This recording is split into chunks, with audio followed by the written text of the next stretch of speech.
Sir మీకు hats off. Hi guys. So ఈరోజు review వచ్చేసి యూఫోరియా, స్టార్టింగ్ విత్ భూమిక గారు, సారా అర్జున్. ఈ సారా అర్జున్ అనే అమ్మాయి రీసెంట్గా దురంధర్ ఫిలింలో యాక్ట్ చేశారు, డైరెక్టెడ్ బై గుణశేఖర్ గారు. సినిమా నాకైతే పిచ్చగా నచ్చింది. సార్ మీకు హ్యాట్స్ ఆఫ్. నా స్టోరీలోకి వస్తే, చైత్ర అనే ఒక అమ్మాయిని టాప్లో ఉన్న ఒక 5 business mans and political leaders వల్ల అబ్బాయిలు ఈ అమ్మాయిని పాడు చేస్తారు.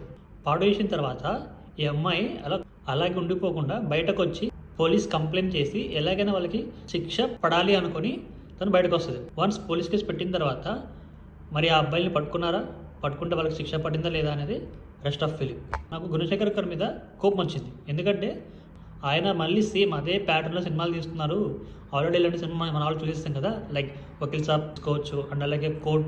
సో ఈ 2 ఫిలిమ్స్ కంబైన్ చేసి ఆయన తీసేస్తున్నారేమో, ఇది ఇంకా మారరా అని చెప్పేసి కోపం వచ్చింది ఆయన మీద. But I'm wrong, sorry sir. మీ మీద నాకు ఆఫ్టర్ 30 minutes తర్వాత రెస్పెక్ట్ 3000 సార్లు పెరిగింది. 1 కాదు 2 కాదు 3 కాదు, ఏకంగా 3000 సార్లు రెస్పెక్ట్ పెరిగింది సార్. అండ్ ఆఫ్టర్ 30 minutes తర్వాత నా బ్లడ్ ఇట్లా బాయిల్ అవుతుంది అనమాట.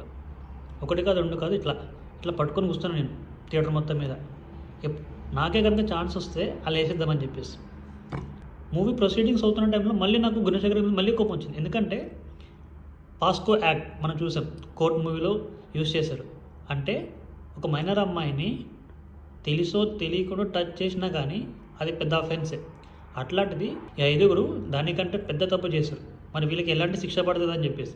కాకపోతే GVM sir, Gautham Vasudev Menon, one of my favourite Indian directors.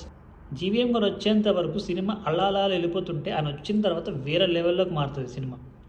And GVM గారితో ఒక బిర్యానీ సీన్ ఉంటుంది జీవీఎం గారితో, అదైతే అది చూసినప్పుడు ఇట్లా హోల్డ్ చేసుకున్నాను కంట్రోల్ చేసుకోవడానికి.